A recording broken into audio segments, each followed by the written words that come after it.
Welcome to the Strength for the Day podcast, which is a daily Bible study with Dennis Fountain. We hope this time together will be challenging, sharpening, uplifting, encouraging, and strengthening to your Christian walk.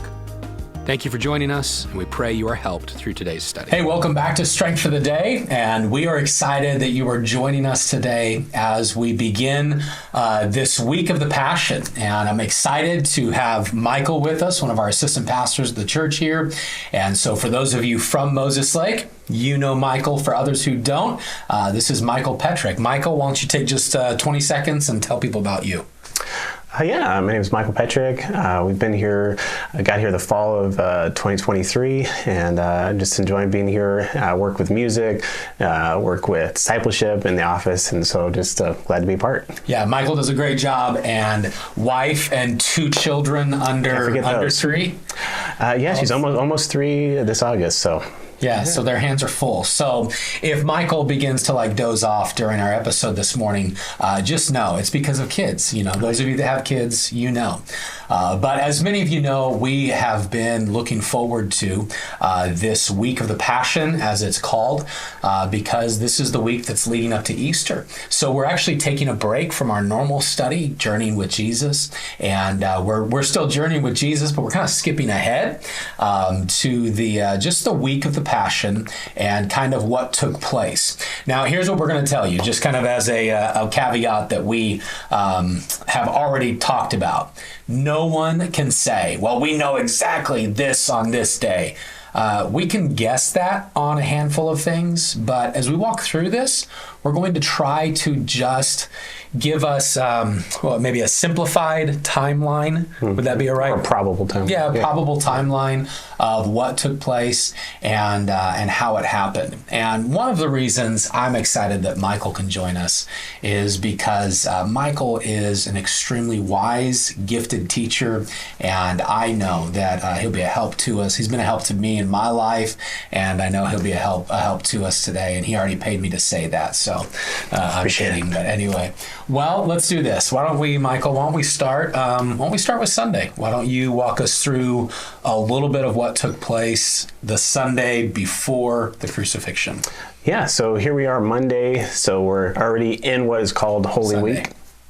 Oh, wait, you're talking today. Yeah, I'm talking today. Sorry. Yeah, no, the day we're on. So what we're doing is we're going through Holy Week. So, we're already kind of a day behind on going through this, so kind of we'll do a quick recap. Yesterday was what is called Palm Sunday, and so a lot of significance there, but the main thing is, the story, Jesus rides in on a donkey, there's palm leaves, everybody's, crying, Hosanna, Hosanna, and he walks in, and the idea is, here's the king, and it's based off of, obviously, the prophecy there in Zechariah, behold, your king is coming, lowly riding a donkey, and so they declaring him, hey, he's the king, here he comes. And but the significance, I think, for me is just as he's doing that, it's actually what is called Lamb Selection Day. So at the very same time they're crying, Hosanna, King, they're also that same day picking the lambs for the Passover. And so here comes Jesus fulfilling that. Yeah, so that all would have taken place on that Sunday. And I think it's great for those of you that were in our series that we were in Luke just I guess it's been a couple months ago now that we were at this passage in Luke, maybe 6 weeks ago. And this is the passage where the religious elite, the Pharisees and all of that, they begin to actually get on to Jesus, right? And say, tell your disciples and all these people to be quiet. And Jesus said those famous words, if these were to close their mouths, the rocks would cry out. Yeah, the rocks would cry out. And it's an awesome passage. You can go read, if you wanted to look up the triumphal entry, you can go read Matthew's account of it, Matthew 21, verses 1 through 11. Mark's account is Mark 11, verses 1 through 11. Luke's account is Luke 19, verse 29 through 44. And then John's account of it is John 12 through 19. All of them have a little bit of a different angle. And here's what's interesting about this Palm Sunday. And Michael, you referenced it, but the prophecy that the Messiah would ride into Jerusalem on a donkey that had not been ridden before. But do you know the significance of people, taking off their clothes, they're taking off their outer garments and laying them on the ground and putting them on the donkey? Do you know the significance of that? No, I just always thought it as humility, but I'm sure there's something else that's there. it. No, I was wondering if you'd read anything different, but that's what I've read. And you can go look some of this up. And again, don't believe everything you read on the internet. But it was a form of submission, like we're willingly giving you everything, humbling ourselves before you. Often, if you were to go back to 2 Samuel, when David was coming in from victory, they were doing the same thing, and they were using palm leaves. So for the Hebrew nation, it was very significant. One thing I will say, and we need to, we can't take too much time on all of this, but there would be hundreds of thousands of people in Jerusalem at this time because of the Passover. If you were at church yesterday, then we got a brief description of that. And so that would take place, all of that would take place on that Sunday of the triumphal entry of Christ. So what about Monday? So we know that Jesus would go down into Jerusalem. Some think maybe cleanse the temple on Sunday. Some think it was Monday, but let's do this. Let's say he didn't do it on Sunday. He goes back. We do know he stayed in Bethany. So on Monday, Jesus would leave Bethany, and then what took place? Yeah, so as he's going through there, I believe it comes to the aspect of the fig tree. Yep. And so he goes, Jesus says he's hungry, and then he goes and expects it for fruit, and then realizes there's nothing there. It's a green tree, should be there, but there's no fruit. He curses it, let nothing bring forth fruit again, and then continues on. And we can talk more about the significance of that. But then he continues on, and then, based off the timelines here, it looks like he went into the temple again, having seen it the previous day, and then, he starts clearing house, and that's where the zeal of God comes out. He said, you have made my house, it should be a house of prayer, but you've made it a den of thieves. And it's really showing the zeal of his Father's house. And the significance, I think, in that is there's a lot there, and I was actually listening to it more today, but Jesus even calling them a den of thieves is even that a quote, I think, from Jeremiah, which is interesting. And but he's, cleansing out what's going on. And what's interesting as you go through the week here, as we said, we have Lamb Selection Day, and what this all is a comparison of Exodus, and we have instituting the Passover, and you have Nisan, however you call it, 10th through the 15th, and 10th is Selection Day, but then that begins what's called, preparation for Passover. And the next thing you do as a Jew is you start cleansing out the leaven, getting everything that's leaven out of the house, which is a symbol of sin. And what do we find? After the lamb is selected, Jesus is selected, he starts clearing out the sin, the leaven from the temple. Yeah, that's something even you heard yesterday a little bit, but this is what was funny to me yesterday, and I don't know if it stood out to you, but some parents would make finding the leaven, some Hebrew parents would make it a game in their house. They would hide the leaven and then kind of go out and search for it, and send the kids, all right, go find the leaven. And the idea is cleansing the leaven from our lives, cleansing the sin. Now, we, in our American culture, we read it through our cultural lens. So we have cultural bias, we have our cultural adaptation, we have all that stuff. In the Hebrew culture, we need to know a couple of things. So for many of the Hebrews, a fig tree represented Israel. Leaven represented sin. And so on this day, what do we see Jesus doing? We see him cursing Israel, and not in a bad way, but and we'll see this, I think it's tomorrow or Wednesday, where Jesus actually weeps over Jerusalem. But on that Monday, he's coming in, the fig tree, he curses it and cleanses the temple of the sin. And then coming back out, the disciples see the fig tree and they're like, Master, it works, they're kind of surprised, which is funny to me. They've never seen a miracle before. Yeah, it's like, have you guys been missing for the last 3 years? But they see that, they're amazed at it. And basically it's Jesus, kind of giving us the truth that Israel has rejected him. And we know the Bible says that he came into his own and his own received him not. So when we think about, Michael, when we think about, Palm Sunday, we think about the triumphal entry, we think about the fig tree that was cursed, we think about the temple that was cleansed.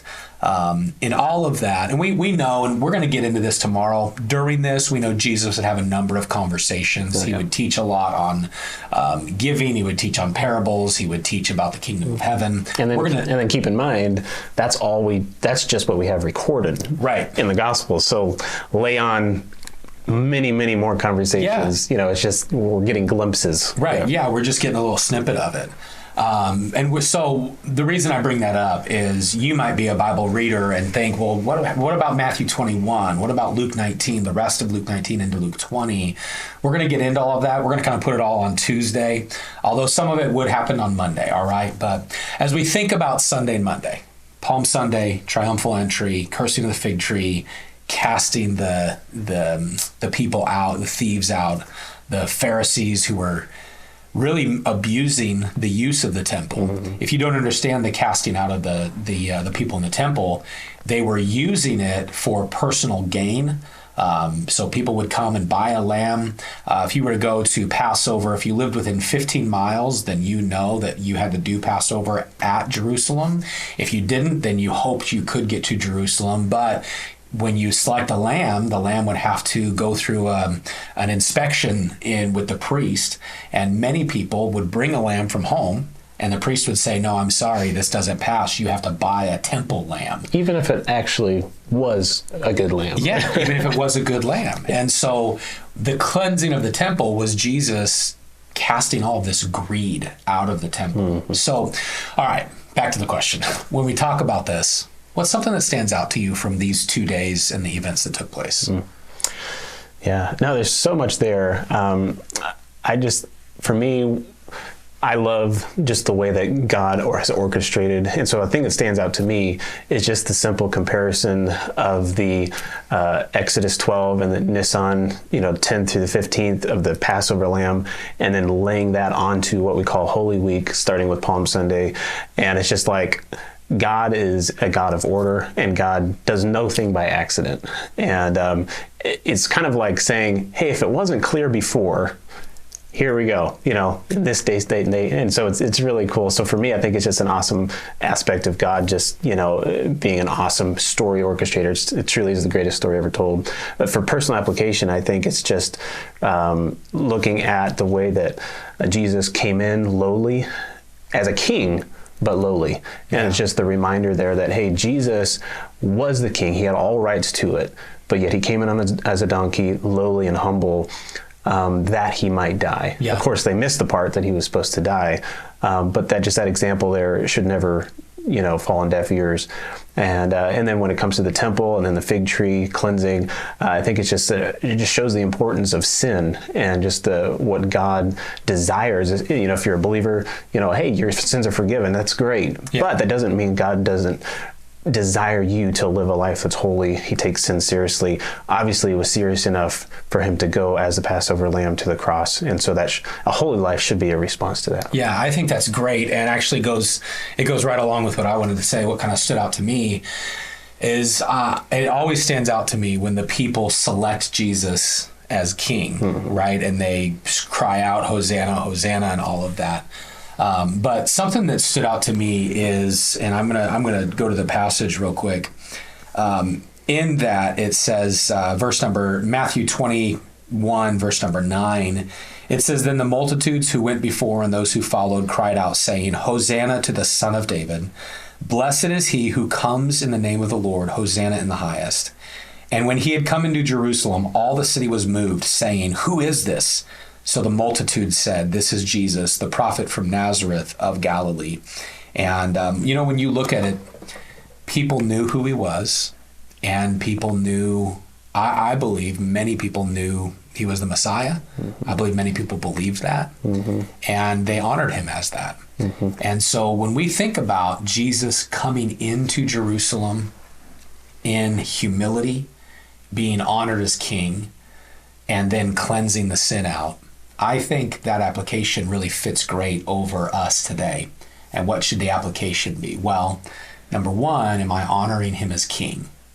Because if I'm honoring him as king, then I'm going to follow his example in humbling my heart and asking God to show me any sin that is hindering my spiritual relationship with him. And so that's the quick challenge I want to give to you today and to me is, would you ask the Lord to help you to just say, God, today, am I honoring you as King? Am I following your example of humility? And am I allowing you to cleanse the sin out of my life, just like you cleansed it out of the temple? Because if we're not careful, some of us can have the heart of the Pharisee. What gives you a right to speak into that area of my life? But you know what? If he is the King, then he deserves to speak into every area of our life. So we're going to stop today for now, and we'll come back tomorrow and jump into what took place on Tuesday. And so from me and Michael, we tell you, have a wonderful day. See you tomorrow.